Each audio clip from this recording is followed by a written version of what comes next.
One of my biggest testimony in life so far has been my relocation from Lagos to London. And in this video, I'm going to be sharing with you this story. So if you're interested, definitely keep watching.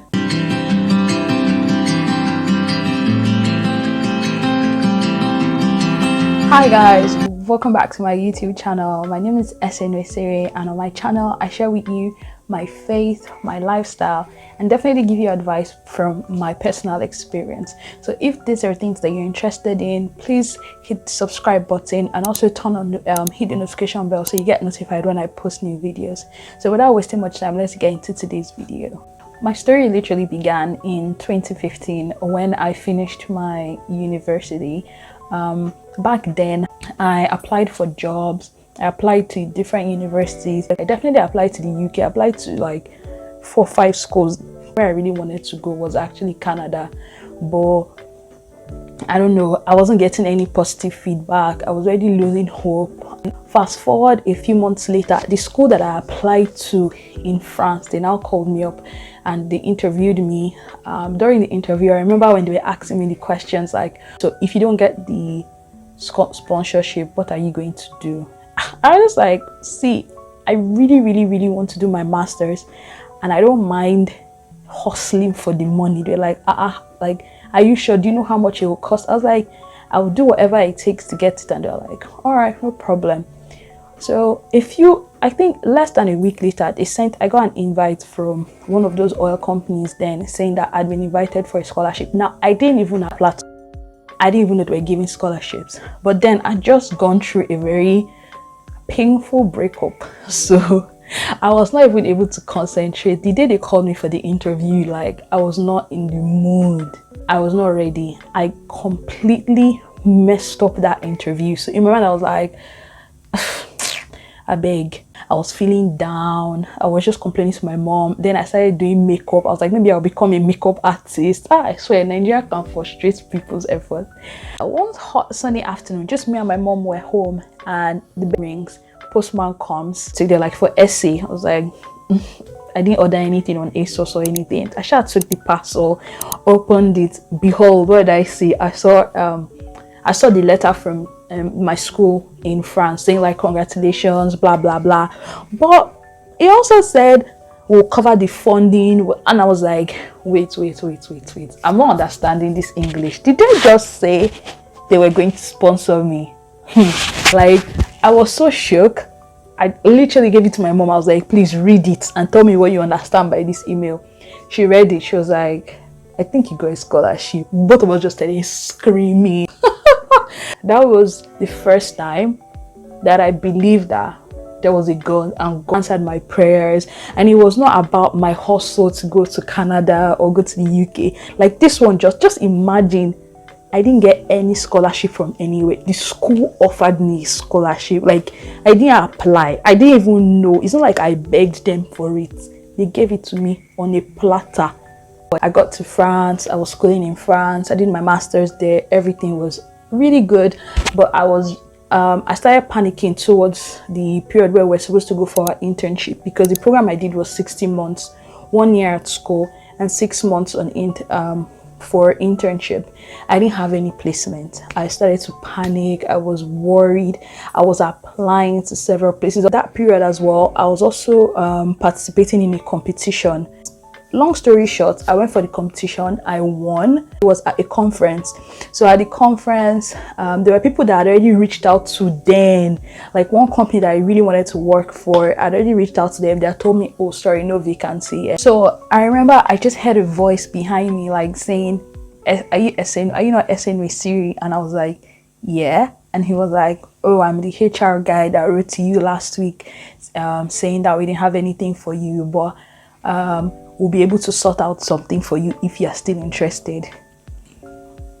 Guys, I swear that has to be a miracle. That was like the second miracle.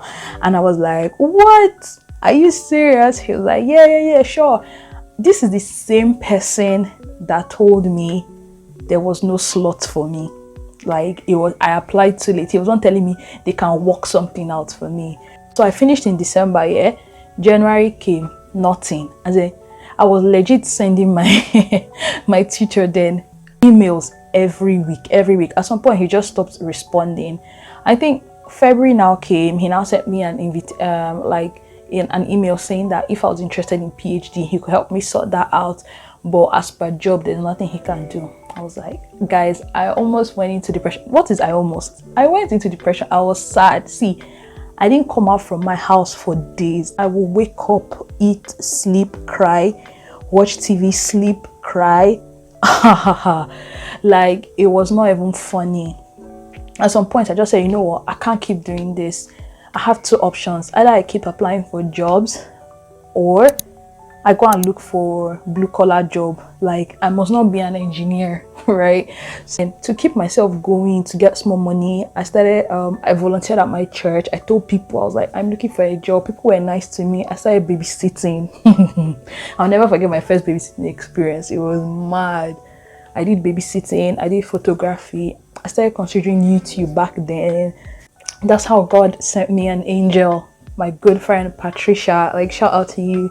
She came to visit me and she just encouraged me. I think that was when I started to feel alive. Then, I kid you not, by the end of February, that my friend that came to visit me, she called me and she was like, hey Essie, I just got a job. And I was like, no. She was like, and I think they're still looking for one more person. That this is the phone number of the lady that interviewed me. And this is her email. Send her an email and let's just see how it goes. If you see the speed, as in, I sent the email, I was waiting. Finally she called me. She was like, oh yeah, I saw your email, blah blah blah. Are you available to come for the interview on Friday? I was like, before? Yes. They asked me, can you speak French? The French came from nowhere. I see, when you are desperate, the things you would do. I spoke French. I was even shook, but at the words that were coming out of my mouth. At the same time, I'd gotten a call back from one of the companies that I'd applied to in the UK. Like, I'd gotten to stage 2. I did stage 2 like play. Stage 3, surprisingly, that's how they sent me an email saying like, you've gotten to the final stage, but you need to come to the UK for the interview. Unfortunately, at that point in time, I didn't have visa, and I just told myself, you know what, I already gotten this job in France, so why bother? So that's how I left that one. I was a little bit bummed because that role was a permanent position, whilst the one I got in France was a contract job for a period of time. I think the contract I got then was for 6 months, but I was still over the moon. I was very happy. Started working. I loved my job. The contract job was nice, but there was no job security. It's not like there's job security anyway, but like when you know you're working in a contract job where they tell you like you're only hired for 6 months, it's kind of difficult to have peace of mind. So I started working towards seeing if I could change my contract from contractor to a permanent role. At the same time, I didn't give up. I started applying for other roles. I was praying to God about it, and I just believed deep in my heart like it will work out. Like wherever I'm meant to be, that's where I will be. So I started working in April. By October, I had another friend. He just called me up and he's like, Essay, are you still interested in applying outside Nigeria? I was like, outside France. I was like, why not? He's like, oh, that company that you applied for back then, they're recruiting again. I was like, are you serious? Do you know, that's for me, that was God just helping me. So I think he made me go through that first process so that I would be prepared, because now the moment I applied, as I was sending my application for that job, I also applied for my visa to the UK as well. Everything went well. Like I was ready. I felt very confident after all the interviews. And again, I think maybe because I had gotten some work experience, it kind of gave me confidence to go into those interviews. Like I know my stuff, you know. On the other hand, when the company that I was working for as a contractor, when they heard that I was in the process of leaving them, they offered me a permanent role. So at the end of the day, I had 2 permanent job offers, guys. 2 permanent job. I think God is just mad. Like, that was the moment I knew that God, when He wants to do His thing, it's a boss brain situation. It was really, really good. And so basically, that's just my story. Yeah, I ended up obviously choosing the job in the UK, and they were really, really nice. I negotiated with them. They helped me to relocate. They filed for my visa. They did everything. They paid for everything, guys. Yeah, and that's how I moved from Lagos to London. So, guys, after listening to this story, what do you think? Do you think it was pure hard work, or it was just the universe, or it was God, or it was faith? What do you guys think? But personally, I believe it's a combination of God's grace meeting hard work and preparation. If you like this video, if you like this content, let me know. Give this video a thumbs up, comment what you guys think, and share, and most importantly, subscribe. Anyway, guys, thank you so much for watching my video to the end. Until my next one, bye.